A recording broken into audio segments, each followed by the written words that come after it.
Olá, olá, meus alunos, minhas alunas, todo mundo bem? Preparados e bem animados para a aula de hoje? Vamos começar o nosso módulo Legislação Específica para o concurso da ALEMA, Assembleia Legislativa do Maranhão, começando aí pelo Estatuto, com regrinhas muito interessantes. E eu vou fazer uma introdução do assunto, primeiro começar pela Constituição Federal, mas antes disso, eu quero alertar vocês para alguns pontos. Primeiro, atualização. Nem sempre vocês vão encontrar o estatuto ou a legislação estadual atualizada na internet. Então, vou mandar para vocês, vai ter na área do aluno essa legislação atualizada, então estudem por lá, porque teve atualizações recentes e às vezes não é atualizado dessa forma em outros canais. Eu faço atualização manual, vou procurando e vou fazendo essa atualização. Segundo ponto, se você já estudou a Lei 8.112, que é o Estatuto dos Servidores Públicos Federais, ou outro estatuto, fiz um concurso aí da ALEP, por exemplo, Assembleia Legislativa do Piauí, e estudou a Lei Complementar 3, que é o Estatuto dos Servidores Públicos do Piauí, existem algumas semelhanças com esse estatuto e algumas diferenças. Então, tem gente que às vezes pensa, é tudo igual. Não, não é tudo igual. É parecido, tem semelhanças. Mas o principal são as diferenças. Porque aí você pode ir para a prova pensando uma coisa, então agora, nesse momento, no seu concurso, o estatuto é esse. Esqueça os outros e vamos focar nesse daqui, beleza? Então vamos lá, vamos iniciar aqui a nossa aula de hoje, Estatuto dos Servidores Públicos do Maranhão, a Lei 6.107 de 1994. Primeiro de tudo, eu gosto de começar pelo perfil constitucional, pela Constituição Federal, que é a base de todo o ordenamento jurídico. Então, na Constituição Federal, é determinado o seguinte: a União, os estados, o Distrito Federal e os municípios instituirão, no âmbito de sua competência, regime jurídico único e planos de carreira para os servidores da administração pública direta, das autarquias e das fundações públicas. Então, artigo 39 da Constituição Federal determinando isso daqui. Por que ele fala esse regime jurídico único? É porque existe a CLT, Consolidação das Leis Trabalhistas, que ela é aplicada de forma geral. Você trabalha no setor privado, em qualquer setor privado que você vai trabalhar, vai ser regido pela CLT. Só que ele, não, peraí, não é um servidor público, ele não vai ter estabilidade, então ele precisa de mais independência, ele precisa de mais imparcialidade para poder exercer a sua função. Então, eu vou fazer para ele um regime jurídico único, um regime jurídico diferente da CLT, com outras garantias. E aí a principal é a estabilidade, que o seletista, né, que é chamado quem é regido pela CLT, não tem, e o servidor estatutário, como é chamado quem é regido pelo estatuto, ele tem essa estabilidade, mas são diversas outras também diferenças. Aí o artigo 1º do estatuto, ele já vai dizer para quem é que vai ser aplicado, porque a Constituição já indicou aqui. A Constituição diz que a administração pública direta, autarquias e fundações públicas precisam fazer o regime jurídico único. Beleza. Então, vamos agora analisar o que o estatuto determina. Artigo 1º fala, essa lei institui o regime jurídico dos servidores públicos civis do Estado, das autarquias e fundações instituídas pelo poder público. Ficam submetidos ao regime jurídico instituído por essa lei os servidores do Poder Executivo e de suas autarquias e fundações, os servidores administrativos do Poder Legislativo e Judiciário. Isso daqui talvez você está lendo em casa e nem percebe que aqui tem uma pegadinha grande. Observa que no item 1, ele falou servidores do Poder Executivo. Já no item 2, ele falou servidores administrativos do Legislativo e do Judiciário. Por que isso? Porque é o seguinte, no Legislativo, eu tenho os membros, que são os deputados, por exemplo. Esse estatuto não é aplicado para eles, não é aplicado para os deputados. No Poder Judiciário também eu tenho os membros, os juízes, não é aplicado para eles. Esse estatuto só é aplicado para os servidores administrativos. Então, você vai fazer parte do quadro administrativo da ALEMA, Poder Legislativo. Você vai fazer um concurso para o TJ do Maranhão, que aí você vai ser técnico, analista do Tribunal de Justiça do Maranhão. Aí você vai estudar esse estatuto. Você vai fazer um concurso para a Polícia Civil do Maranhão, também vai estudar porque entra ali em servidores do Poder Executivo e diversas outras carreiras aí do Poder Executivo, beleza? Professor, vou fazer um concurso da Polícia Civil do Maranhão, vou fazer um concurso da Polícia Penal do Maranhão, vai estudar esse estatuto aqui. Agora eu quero fazer um concurso da Polícia Militar do Maranhão, aí já não vai ser também esse estatuto, já vai ser outro. Por quê? Porque esse estatuto é aplicado para os servidores civis. Os militares possuem regramento próprio. Então, fazendo aqui um quadrinho, sabendo para quem é que se aplica, para quem é que não se aplica esse estatuto, então ele é aplicado para quem? Para a administração direta, no caso envolvendo aí o poder executivo, né? Autarquias, fundações públicas e os servidores administrativos do poder legislativo e judiciário. Para quem é que ele não se aplica? Aqui, você pode dizer que você não tem estudado ainda essa parte de direito administrativo e está sem saber o que é autarquia, o que é fundação pública. Aqui são espécies da administração indireta. Porque eu tenho a administração direta, que é quem? É a União, os estados, o Distrito Federal e os municípios. Isso é a administração direta. Mas quando eu falo aqui do estatuto, estou falando da administração direta estadual. Então, aqui é a administração direta do estado do Maranhão. Porque se a pessoa for para o estado do Piauí, já é outro estatuto. Se a pessoa for para um cargo federal, já é outro estatuto. Então, vamos supor, a pessoa trabalha no IFE, não sei como é que chama, aqui chama IFP, né? No Piauí tem o IFCE, deve ser o IFMA, não sei se tem outro nomezinho assim, Instituto Federal do Maranhão. Ela trabalha no Maranhão, trabalha numa instituição que está dentro do Maranhão, mas ela não é regida por esse estatuto. Por quê? Porque o instituto é federal. Então, nesse caso aqui, vai ser regido pela Lei 8.112, que é o Estatuto Federal. Beleza? Então, quando a gente está falando de Estado, administração direta estadual. E aí, dentro da administração indireta, eu tenho 4 entes: autarquias, fundações públicas, sociedade de economia mista e empresa pública. Onde o estatuto vai ser aplicado vai ser para as autarquias e fundações públicas de direito público, sociedade de economia mista, empresas públicas, fundações de direito privado, não vai ter aplicação desse estatuto, beleza?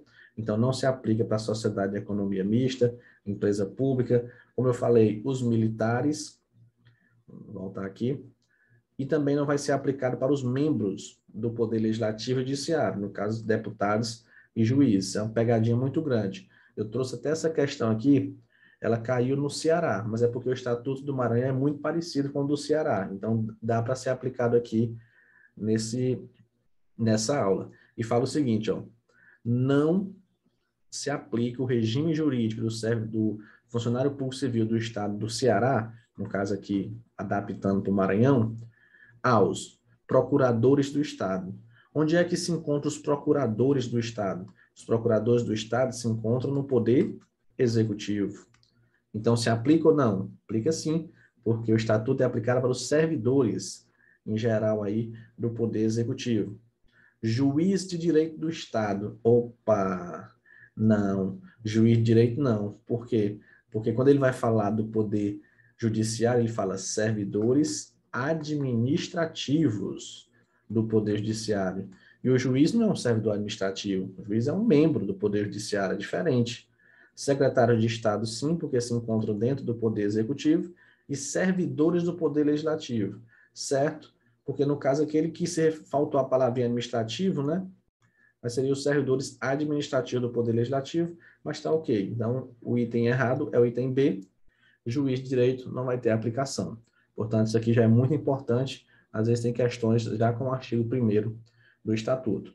Lá no artigo 275, que aqui é um tópico que eu quero destacar para vocês, nós vamos ter essa questão aqui no nosso curso, porque eu não costumo seguir a sequência do Estatuto. Porque eu acho chato ficar artigo 1º, artigo 2º, artigo 3º, artigo 4º, só lendo ali, acaba que você dá sono, fica chata a aula. Então, eu procuro seguir uma linha de raciocínio. E vocês vão observar que eu vou fazer isso, ó, sair do artigo 1º para o 285. Mas vocês vão observar como tem um porquê de ter feito isso, né? Existe uma semelhança entre eles. Então, eu quero que você entenda, eu quero que você compreenda o Estatuto e não simplesmente decore. Então, o que diz o artigo 285 do Estatuto? Aos servidores ocupantes de categorias regidas por lei especial, aplicam-se subsidiariamente as disposições desse estatuto. Então, está relacionado, que eu estou falando de aplicação. Para quem é que o estatuto é aplicado? Servidores do Poder Executivo, servidores administrativos, servidores públicos civis das autarquias, fundações públicas, e também tem essa questão aqui. Aqueles que têm uma lei especial para eles, vai aplicar subsidiariamente a disposição desse estatuto. Muito cuidado com isso. O que significa isso, professor? Vamos supor, eu tenho aí os servidores da Alema. Vou pegar aqui o cargo de consultor jurídico. Existe um estatuto do consultor jurídico? Não, não tem. Então, eu vou aplicar o estatuto dos servidores públicos do Maranhão para ele completamente. Beleza. Mas eu vou pegar a Polícia Civil do Maranhão. Existe um estatuto da Polícia Civil do Maranhão? Existe. Eles possuem um estatuto próprio. Estatuto da Polícia Civil do Maranhão. Então, para essa, ele tem lei especial. É uma lei especial, específica para esse cargo. Como a Polícia Civil do Maranhão tem uma lei especial, né? Eu vou aplicar primeiro ela. E só vou aplicar o Estatuto dos Servidores Públicos do Maranhão de forma subsidiária.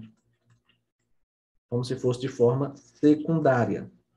O que não tiver lá, eu vou buscar no Estatuto Geral. Ou então, se tiver algum conflito, alguma coisa, uma omissão da lei, eu vou buscar no Estatuto Geral. Beleza? Cuidado com esse detalhe aqui. Vamos agora para o artigo 3º, que ele vai determinar quem é servidor público. Servidor público é a pessoa legalmente investida em cargo público. Cuidado que o direito administrativo, ele tem muito essa questão de nomes, de termos. Às vezes a gente acha que é besteira, mas não é. Então, servidor público é aquele que ocupa cargo público. O cargo público não é a mesma coisa de emprego público, de empregado público. Não, não é a mesma coisa. Então, vamos lá que a gente vai já chegar nesse ponto. Cargo público é o conjunto de atribuições e responsabilidades cometidas a quem? A um servidor, com as características essenciais: criação por lei, denominação própria, número certo, os cargos já têm a quantidade certa determinada em lei, pagamento pelos cofres públicos e provimento em caráter efetivo ou em comissão. Então, o cargo público ele é criado por lei. A extinção dele vai depender. O cargo vai ser extinto. Se ele tiver preenchido, tiver alguém lá ocupando, né, ele vai ser extinto por lei.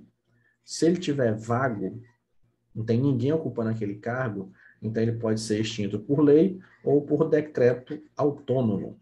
Beleza? Só relembrando isso daqui, possivelmente não seja cobrado nessa parte do estatuto, mas lá no direito administrativo. Então é muito importante vocês conhecerem essa diferenciação aqui de cargo, emprego e função pública. Porque o cargo público, ele é regido por um estatuto. Ele é chamado de servidor público, possui estabilidade e tem um regime próprio de previdência social. Já o emprego público, ele é regido pela CLT. A pessoa é chamada de empregado público, porque ocupa um emprego público, não possui estabilidade e é regido pelo regime geral de previdência social. Um exemplo aqui é quem trabalha numa sociedade de economia mista e numa empresa pública.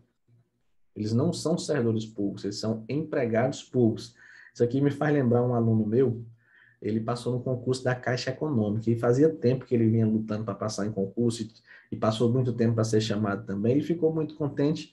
Aí ele foi no Instagram dele e colocou assim, servidor público federal. Aí eu estava olhando lá o Instagram dele um dia, olhei lá, tirei o print, tinha uma certa intimidade com ele, aí mandei, pode corrigir, você é aluno do Suarinho, você não é servidor público federal, você é empregado público federal. Aí ele, pô, Suarinho, deixa o servidor é mais bonito. Eu disse, não, estou brincando. Mas na realidade, ele não era um servidor público federal. Por quê? Porque ele era um empregado da Caixa Econômica, e a Caixa é uma empresa pública.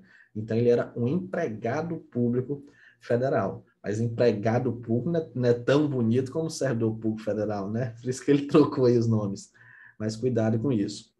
Já a função pública, a função normalmente ela é regida por lei própria. Eu até coloquei aqui a regra. Por quê? Porque esse estatuto ele vai falar da contratação temporária. Então, daqui a pouco a gente vai falar sobre isso. E essa função é geralmente aplicada para o servidor temporário, como do IBGE. Eu já fui temporário do IBGE e lá não era CLT, não era Lei 8.112, era uma lei própria, uma lei dos temporários. Tinha várias normas lá específicas. Não possui estabilidade, lógico, é temporário, e é regido pelo regime geral de previdência social. Beleza? Sobre essa estabilidade, né, que foi falado aqui, que o servidor público possui, o que o Estatuto fala sobre ela? É que tem que tomar muito cuidado, porque o artigo 24 determina o seguinte: o servidor habilitado em concurso público e empossado em cargo de provimento efetivo adquirirá estabilidade no serviço público ao completar 2 anos de efetivo exercício. Muito cuidado com isso daqui, porque a Constituição Federal determina que é 3 anos. A doutrina e a jurisprudência também confirmam que é 3 anos. Mas no Estatuto, no artigo 24, ainda tem 2 anos. E aí, professor, como é que eu devo me posicionar na hora da prova? É o seguinte, o correto é a banca cobrar 3 anos. Mas eu sou professor de legislação, trabalho com muitas legislações, eu sei bem o que é legislação inconstitucional, legislação desatualizada e às vezes cair na prova. Às vezes cai algo desatualizado, às vezes cai algo inconstitucional. Então, na sua prova, vamos supor que apareça lá que a estabilidade é... Porque às vezes a pessoa que vai fazer a prova, ela só faz copiar e colar. Ela não lê assim antes, ela não analisa, ela simplesmente, é questão do estatuto, pois pega aqui esse artigo, copia e tal. Então, pode ser que ela copie esse artigo 24 e considere ele como correto.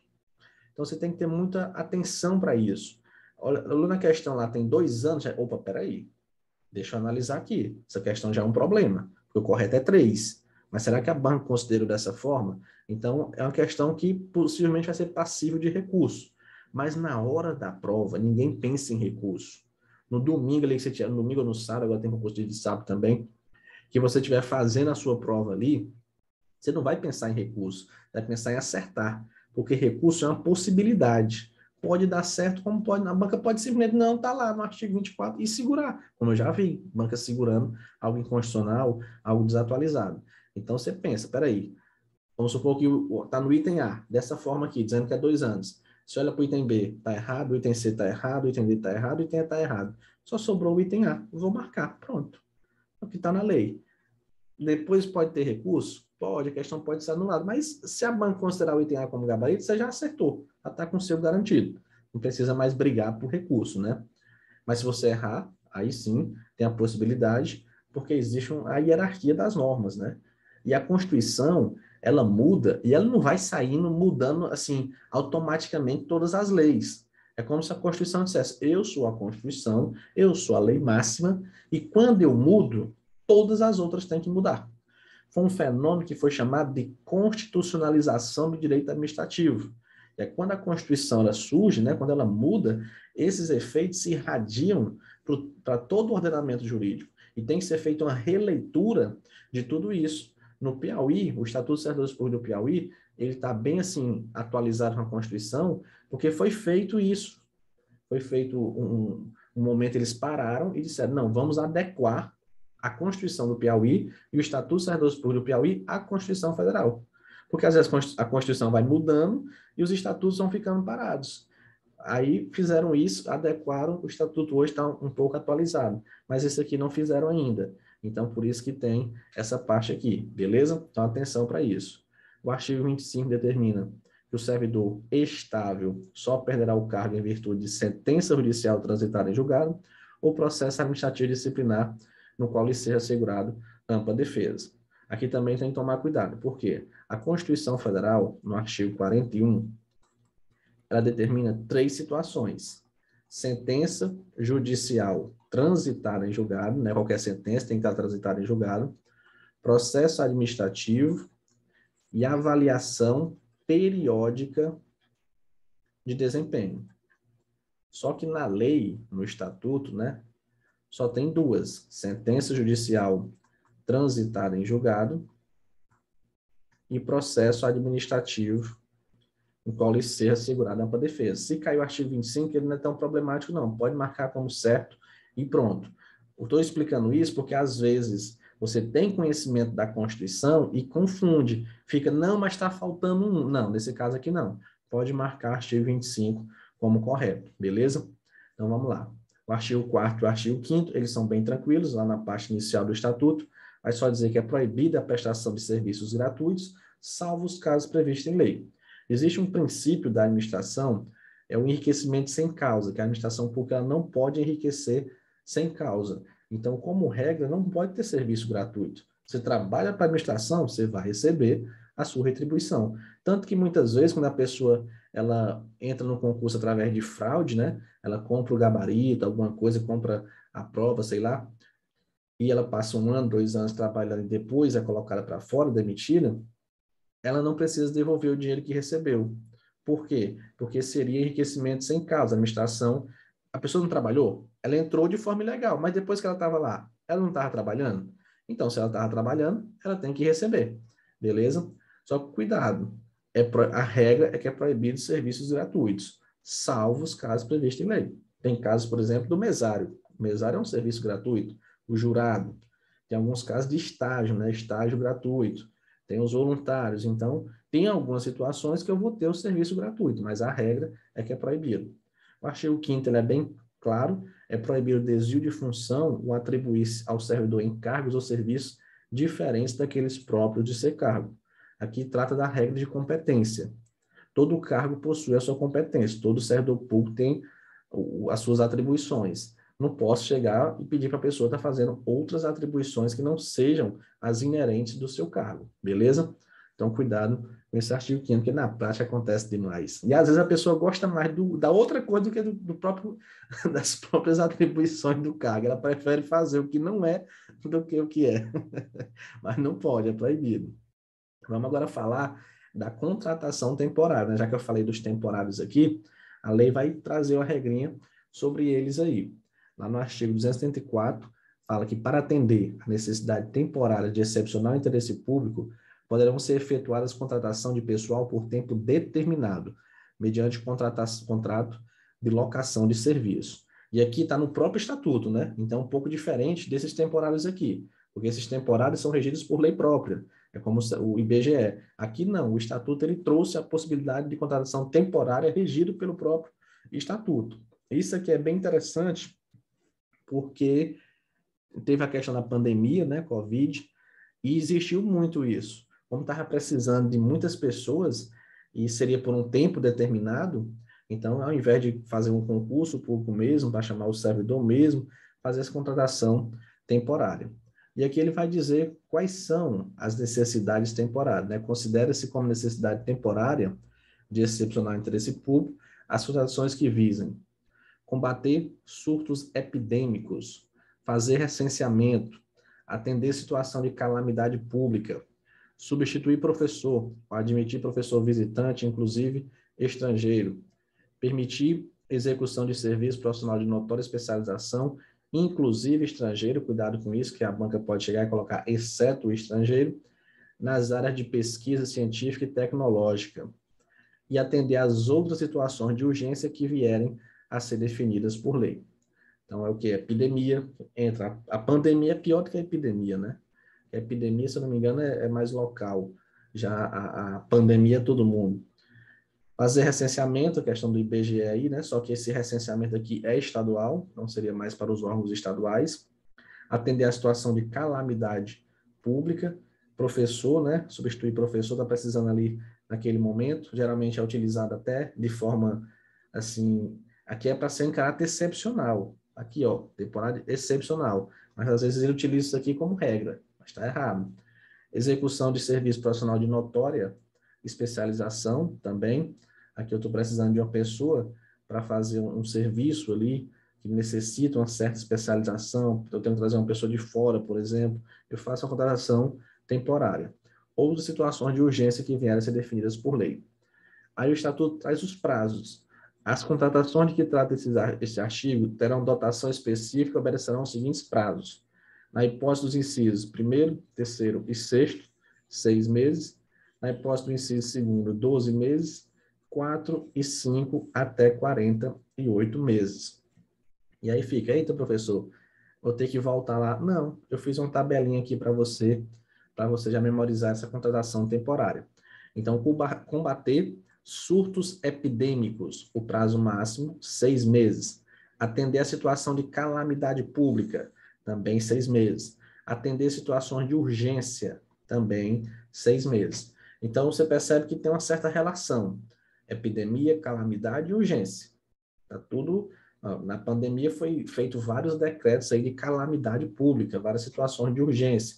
Então, as 3 situações, epidemia, calamidade pública e urgência, o prazo máximo é de 6 meses. Fazer recenseamento, 12 meses. É o único que tem 12 meses aí. Já a questão de professor e serviço aí de notória especialização, 48 meses. Então, dá para memorizar. Pega a dica para você memorizar. Falei, epidemia, calamidade e urgência. Tem uma linha de raciocínio. Se fosse, por exemplo, epidemia, calamidade e recenseamento, não tinha linha de raciocínio. Recenseamento estava fora aqui, né? Se fosse, por exemplo, epidemia, urgência e professor, não estava. Agora, epidemia, calamidade e urgência segue uma linha de raciocínio. 6 meses. Recenseamento. Recenseamento, você pode pensar o seguinte: para fazer uma pesquisa, demora. Fazer um censo, por exemplo, demora demais. Tanto que o IBGE ele faz de 10 em 10 anos, porque demora muito para você fazer um censo. Em 6 meses, possivelmente, não dê para fazer. Então, precisa um ano, você vai de casa em casa, perguntando ali.